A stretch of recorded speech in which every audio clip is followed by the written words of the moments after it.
Welcome to the Creative Agency Success Show, the go-to resource for agency owners looking to scale their business. Join us every week to stay ahead of the curve and position your agency for future success. All right, Jody, today we had Phil Daniels on, and we discussed two of our favorite topics. We talked about M&A, and then we talked a little bit of basketball. So a really fun podcast for me, and I know you enjoyed it as well. Oh, yeah. Great guy, a lot of knowledge. The nice thing about it was he's a former agency owner, multiple agencies, and now he's in the M&A business. And so he was able to give some great insight, not only on the M&A side, but also as an agency owner on what to kind of expect and what to plan for. Yeah, no, I think he covered a lot in that short episode, and so I think it's going to be one of those episodes that hopefully our listeners make it to the end on and take a lot of good notes. And you may have to listen to a couple times because we really fly through a lot of issues on this one. But I know M&A is on a lot of people's minds right now, so this episode the timing is good, and I think our listeners are really going to enjoy it.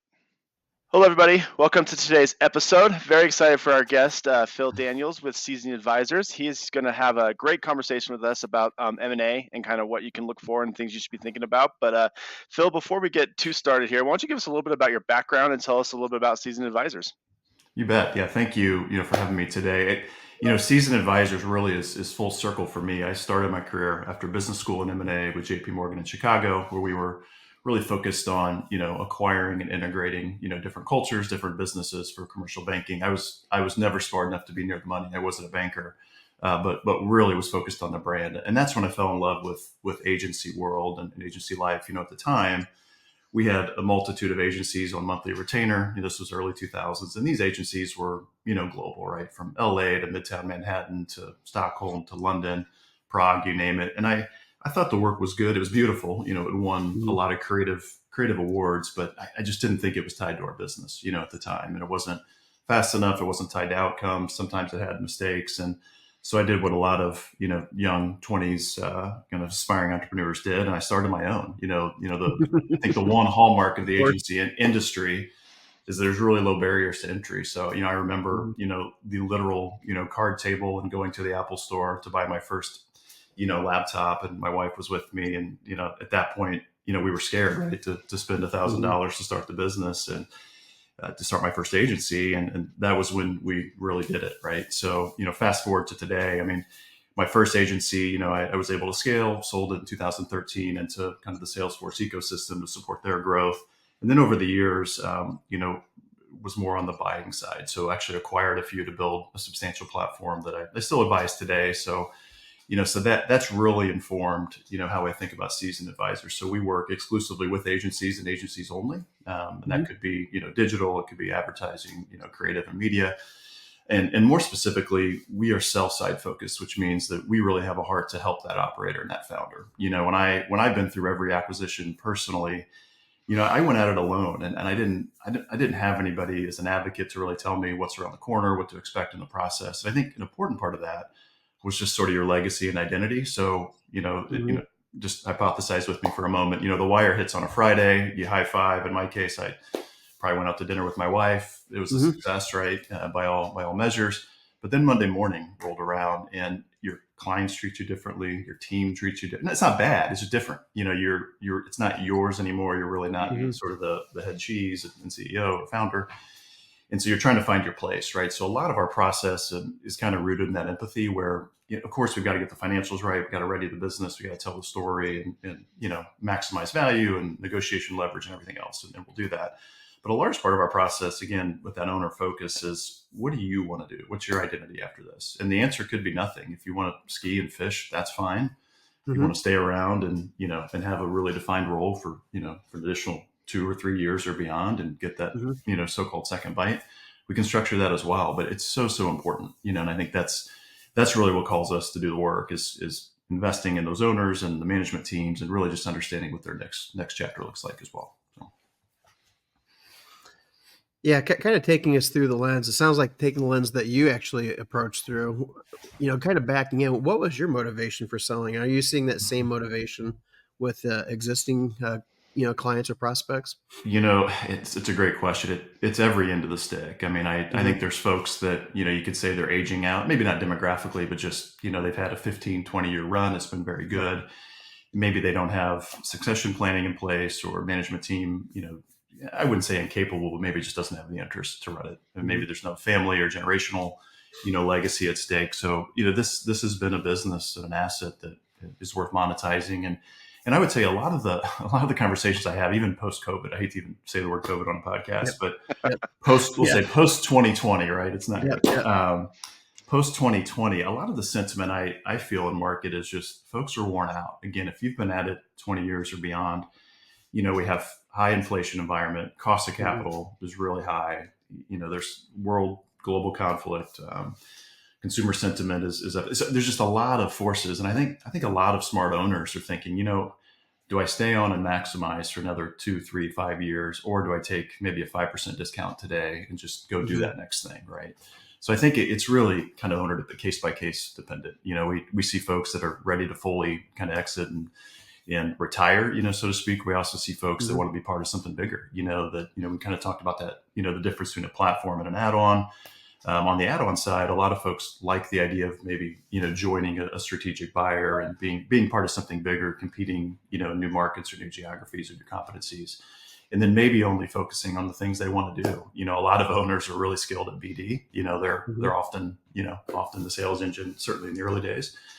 And sometimes that's the role they want to continue with, maybe not managing as much of the team or the back office operation or finances or HR or facilities, all the cheap bottle washer stuff you have to do.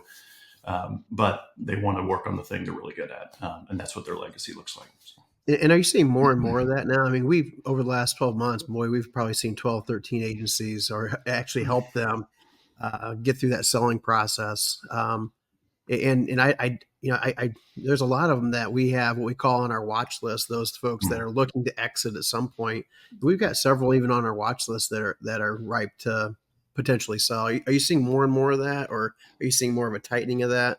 Because I know I'm seeing that they're not getting what they thought they were going to get a lot of times, and that's kind of drawing them back. And I didn't know if that was a us thing or if that's an industry wide thing. No, I'm seeing that as well. I think one concept that's really taken foot in recent years is this whole idea of exit readiness or preparedness, where maybe you're a year or 2 or 3 out, but you can start, there's some motions you need to start thinking about. So when I think of readiness, I always, alliteration works, particularly with creatives. I think about the 3 Ds of exit readiness, right? So the first one's durability. So are you building an agency that's durable, right? So that means a stable customer base, a really strong management team. It's really anything that a potential buyer is going to look at and say, okay, the past will predict the future, right? I have a level of confidence that the stability and durability is going to continue, right? That the bottom's not going to fall out, post-acquisition, right? The second one's defensibility. And that is just how do we compete in a unique way? That could be a proprietary process. That could be we service a vertical or industry sector better than anyone else. Or, we have some IP that nobody else, whatever it is, right? Just that defensibility and that moat around the business that ultimately allows you to recruit better people, acquire better customers, and probably charge a premium price in the marketplace. That really matters.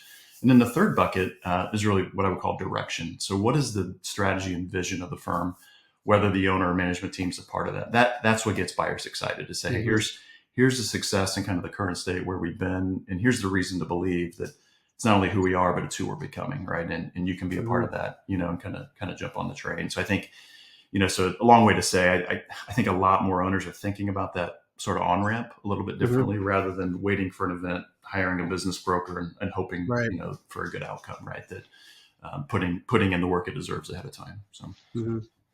So another follow-up question on trends. So we've recently had another M&A podcast a couple months ago, and one of the things that they brought up that I thought was somewhat surprising, and I'm curious if you're seeing the same thing, is that right now a lot of the trends on the purchase agreements and what the deals are looking like is they're a little more spread out. So it's a little amount up front, a little amount each year, and then some amount at the end based on an incentive. So this keeps the owners in the operations a little bit longer. So I wasn't familiar with seeing that. I've seen it a couple times, obviously, but then I guess that's been a real recent trend. Is that something you're seeing as well as kind of those longer term buyouts?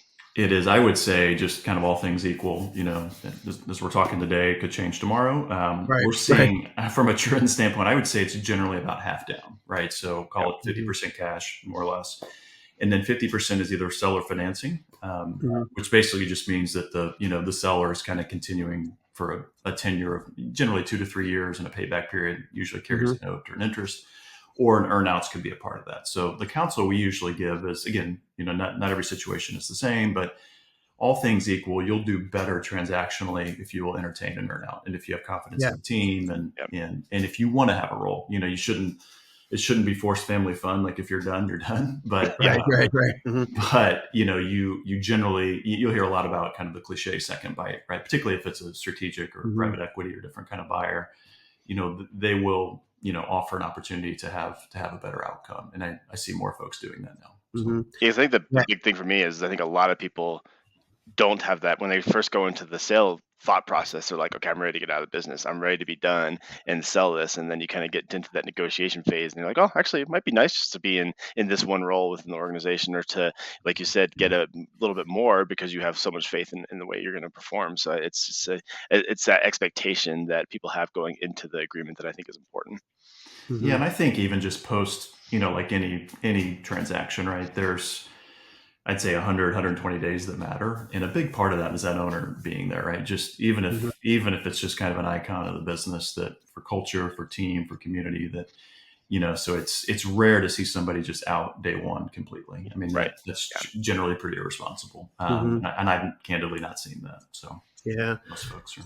And when I talk to clients or when I advise them on what to do, because like I said, we've had quite a few, probably 20 or so over the last 2 years. Definitely more uptake just recently. They come to the idea that, hey, I want X amount of dollars, and so that maybe let's say it's $20 million. So 20 million bucks, that's great. Well, how are we going to present that in a way that a buyer's even interested in entertaining that? Because maybe they're thinking it's only worth $13 million. So there's a big gap there. A lot of times we'll present it like you had mentioned, a bite in the apple, maybe half down now based on the earnings today, and then half based on that quote unquote, $20 million amount that they think is going to hit at that point. Enable them to get there, but also to enable them to take the risk on that maybe purchaser is not willing to take because they don't think it's worth 20 million today. They think maybe it's close to that 13. Are you seeing that type of a second bite of the apple where it's incentivized so greatly that it's kind of putting your money where your mouth is, right? You think it's worth 20 million? Well, prove it, over the next 5 years. Yeah, I would say it's the most common structure we see. And so much of it, really depends on kind of the buyer profile, right? I mean, there's financial buyers, strategic buyers, and jobs for teams like ours is to really tell that story. So not to keep it at 13, but how do we push that to 16 or so, and that, and there's a lot of factors, right? So it could be, there's an industry sector or focus that's trading really well right now. So as an example, some really hot client portfolios are home services businesses. So if you're an agency that has, a deep deep bench and expertise and client roster around heating and cooling and concrete, and all the just follow private equity, right? That's where a lot of the investments are. That's a really hot sector. Senior living is an incredibly hot sector right now. FinTech is very hot, and then the top of the heap is pharmaceutical and life sciences. So there was actually a deal that closed recently. It was not mine, although I wish it was. Traded on high teens of EBITDA, and it's largely because their client roster and portfolio was nearly 100% pharmaceutical. So a buyer wanted to pay to get in that space. I don't know that they overpaid, but they paid, and they wanted to get in that space strategically, right? So again, all to say, our job really is to close that gap, right? In that auction process to really communicate the strategic value, not just book value of what the company is. And that could be, as we said, sector. It could be by competency. So other examples of practices that trade really well, crisis PR right now is trading at a premium. And, logic would bear, right, that, every CEO, in America is one soundbite away from, being on the wrong side of the news. So whether that's a product recall, a cultural issue, return to work, there's just a host of issues and landmines. So, crisis communications and PR bills out at a high hourly rate, and, almost like senior, law firm type hours. So that's really good revenue for somebody to bolt on and get in that practice. So, obviously data and analytics and AI, I mean, all these things are trading high. So, you're trying to mesh together the best story of either who you serve or how you do it to really get the most turns on EBITDA right now. So, yeah, because I know a lot of people will come to us. We'll get a lot of clients say, hey, I'm coming to you because I want to get my books all cleaned up. I want to get that forecast in place so that when we do sell, I can get the best EBITDA that I can possibly get. When is too late coming to a firm like ours to clean everything up? And when is it the right time to bring a firm like yours on to get that EBITDA where it needs to be? Yeah, I'll share something that, if agency owners listen, they may not like it, but it's a bit of truth and humility. Mhm. I won't say all, but a lot of agencies become lifestyle businesses, and it's Yep. natural, right? It's professional services, Yep. oftentimes singularly owned, or maybe there's a partner or co-founder Mhm. or something. And over the years, it's natural that, you run the Tesla through it, you run the boats and the Yep. condo in Florida, all these that really aren't business expenses. So you all know this, but those become add Yep. backs in the deal. And Mhm. sophisticated or clear-minded buyers see right through that, right? So I think so to answer the question, I think just cleaning up the books to the extent that you don't have to sort through that later. So understanding no add backs, it's clean. The numbers are the numbers.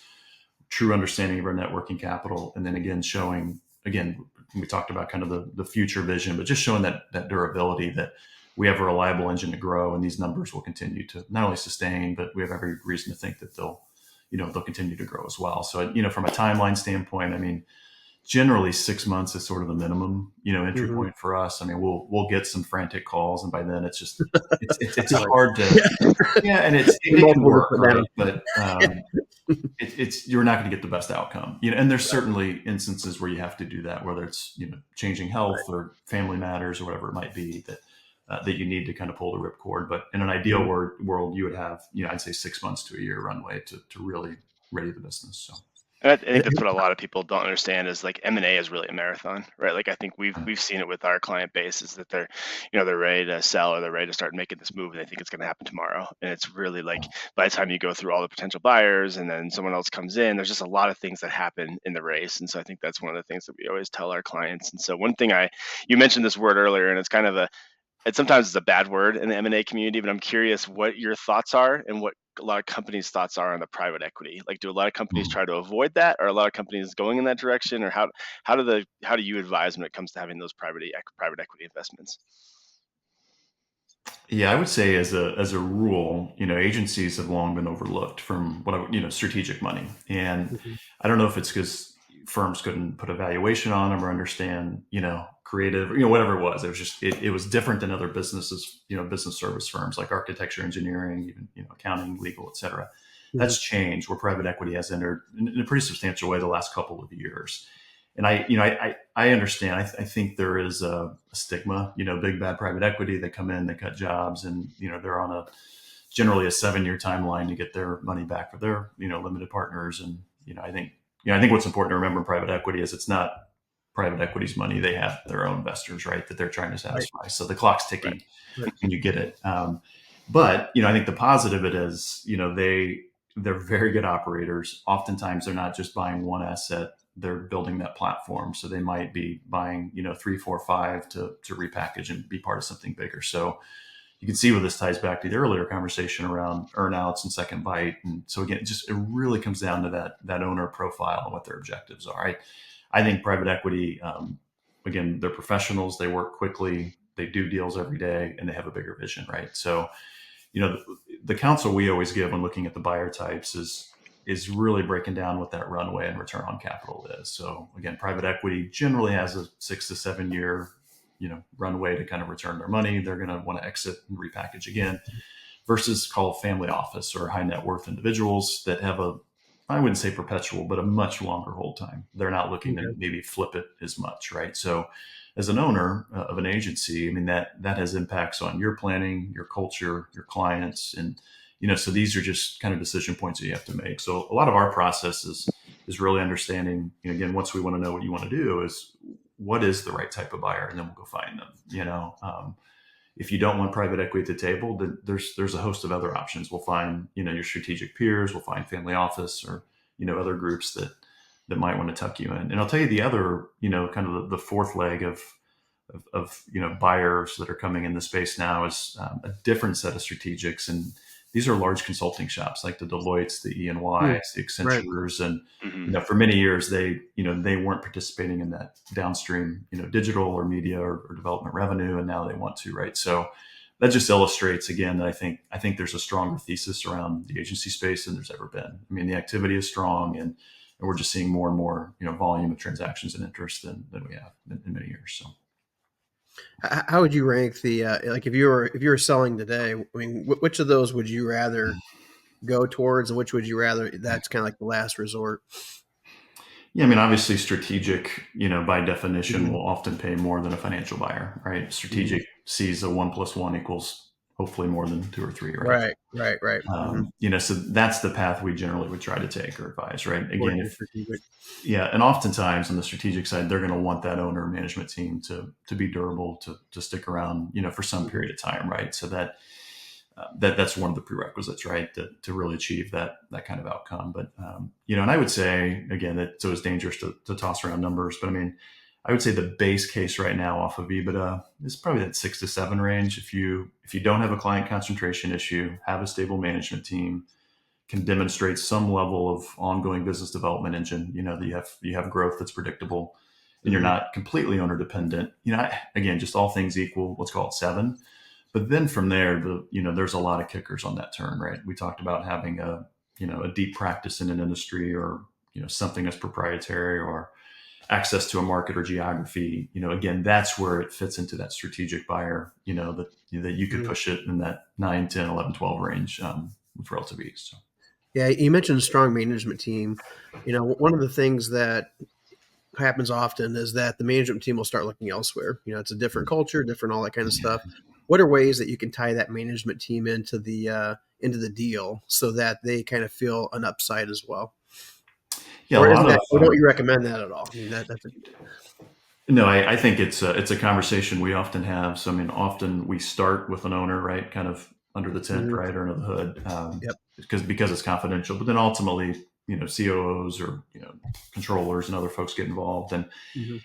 and the CEO and owner usually has a good pulse for kind of who might want to stick around or who would be an asset moving forward. So I would say it's case by case where you can structure some sort of staying power around those that could be additional earnouts, and I've often seen owners with a stroke of generosity, not because they have to, because they want to, right, will actually give kind of some stay bonuses, or even retroactively kind of reward folks for years of work as well. So. Mhm.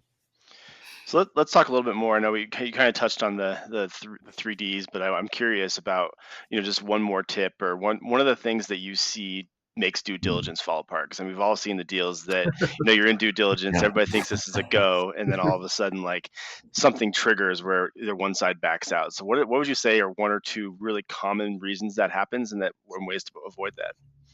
Number one is networking capital. I don't know why it's not. I don't know why it's not talked about sooner. It should be in every LOI. I mean, the assumption needs to be spelled out. I mean, the equation should be there.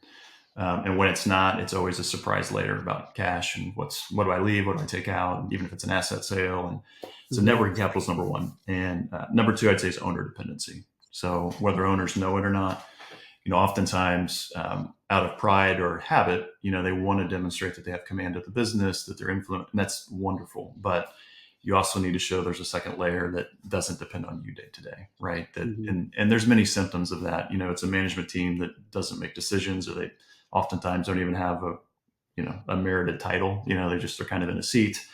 The Mhm. owner's doing all the sales. The owner's actually in account management working on project. I mean, those are symptoms that in diligence they'll find, and it's a yellow, maybe not red, but it's a yellow flag. It's a bit of concern. Mhm. So Yeah, we always tell owners you have to make yourself worthless, and then you basically became very, very rich doing it.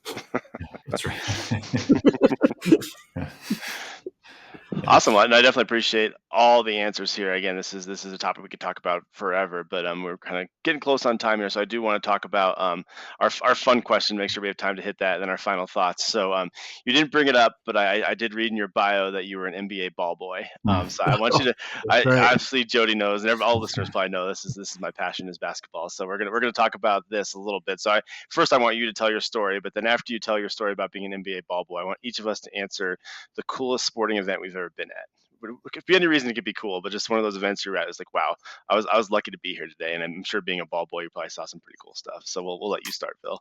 Yeah, I have to tell you, I mean, I peaked in my career around 15 or 16 years old. I mean, it doesn't get any better than that. So so it was with the Indiana Pacers. I joined. Oh, nice. So I was a ball boy for 7 seasons, and I missed one game, and it was from a high school graduation.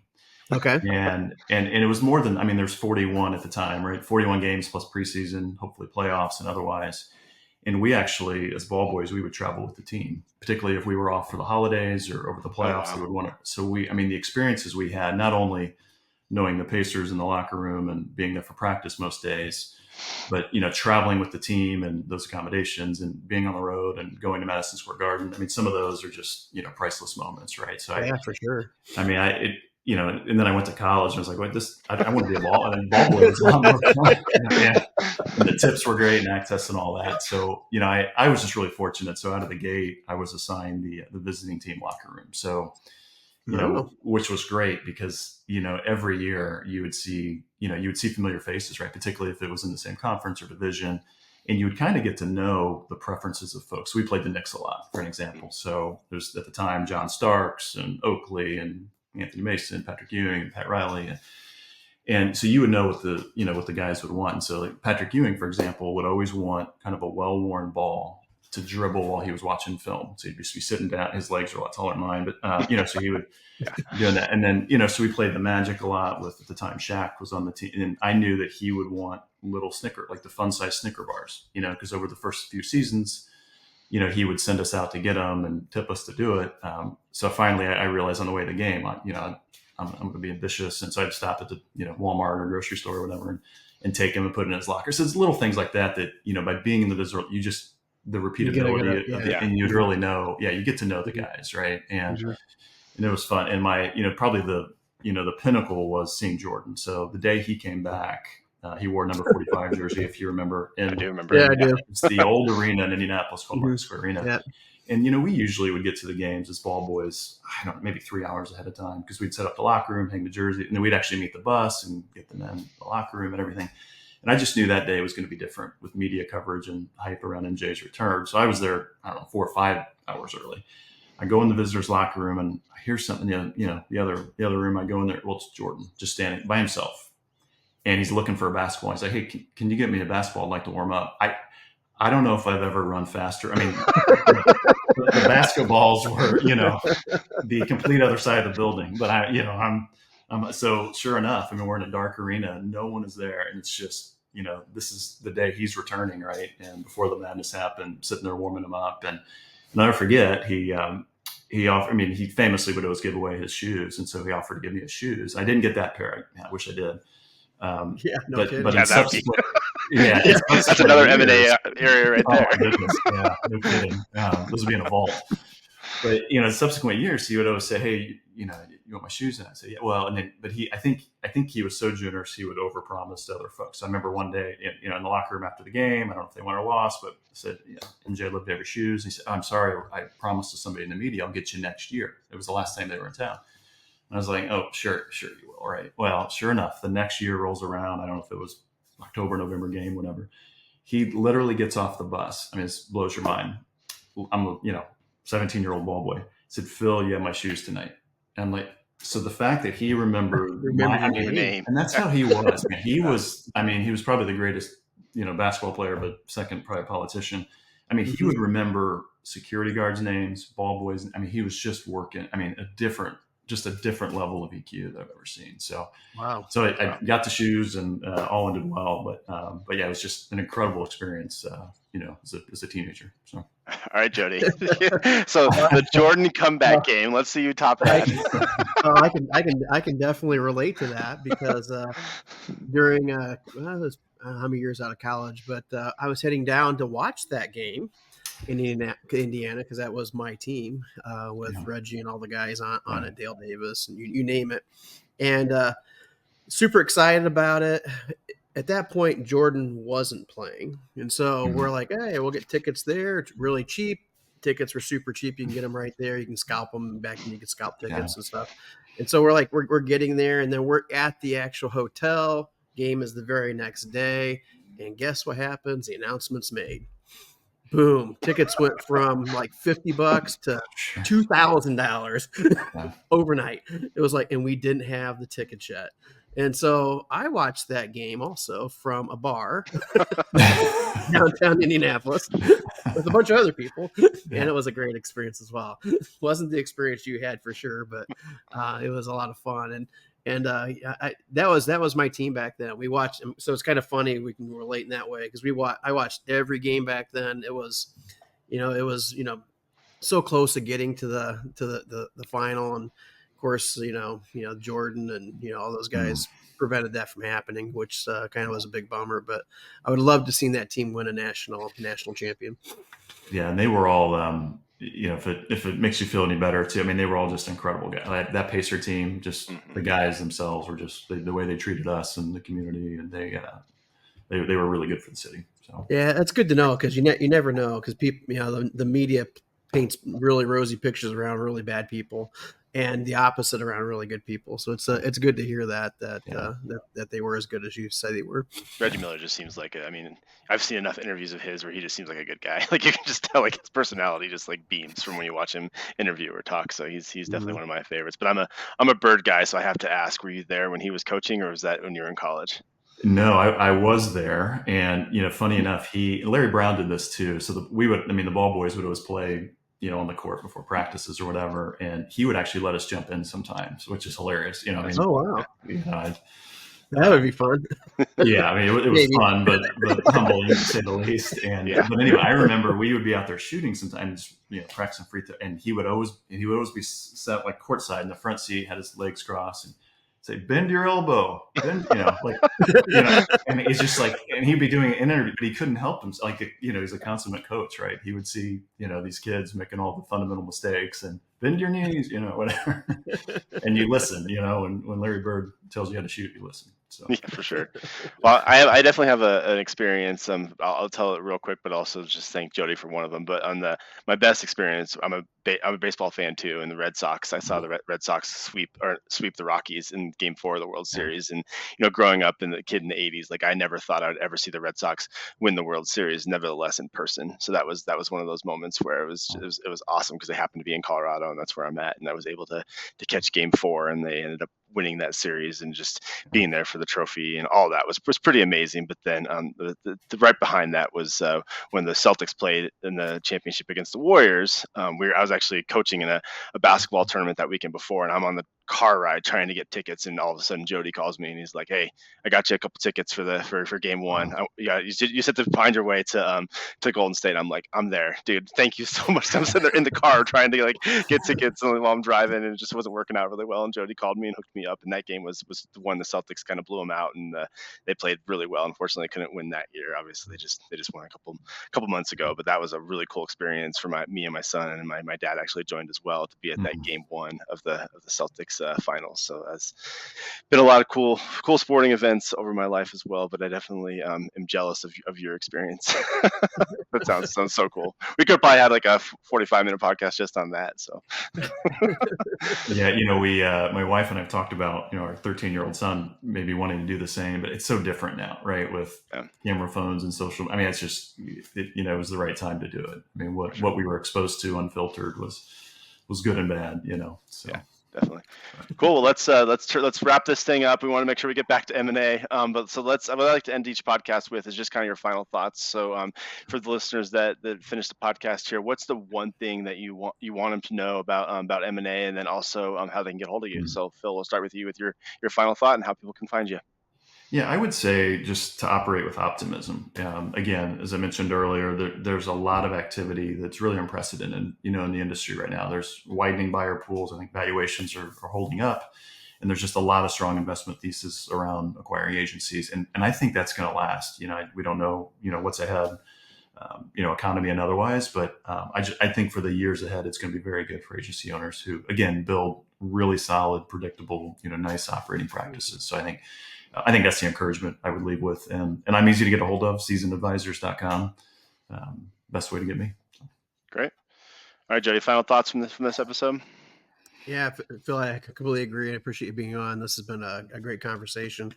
I would say the biggest thing that I've notice is that it's never too early to start planning.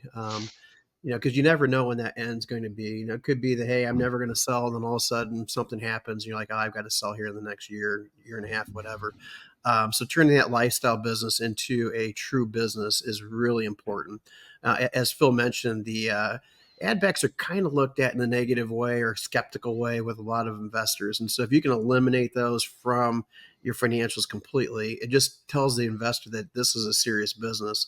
And I think, correct me if I'm wrong there, Phil, but you're going to get a better multiple if that investor has solid confidence in your financials and in the way that they look. And I think eliminating those ad backs is huge. Yep, that's well said. Yeah, and I say this every time we talk due diligence, and I probably sound like a broken record with clients and listeners, but like the biggest thing to me is being prepared. How clean you are and how better you look and how fast you can answer questions during due diligence is going to make a huge change in the amount of money you'll get and how confident the buyer is coming in. So being prepared, having plenty of time. But again, you don't want this to just be, hey, tomorrow I want to sell thing. You want it to be, okay, I want to sell in the next 2 years. So these are the steps I need to take. This is the cleanup I need to do because it'll pay off. It'll pay off and probably more than anything you've ever done in your life in terms of a business owner. People try to save 5%, 3% here, but when you're talking about a sale, just having clean books and being able to answer questions can save you millions of dollars. So that's really something to keep an eye on. Appreciate you coming on the show today, Phil, and you as well, Jody. I think that was a great episode, and I know we had talked about a lot of topics, and I'm sure our listeners will get a lot out of this. So thanks for joining us. All right, thank you all. Enjoy this podcast? Visit our website, summitcpa.net, to get more tips and strategy for achieving business success. We're here to be a resource in this ever-changing industry.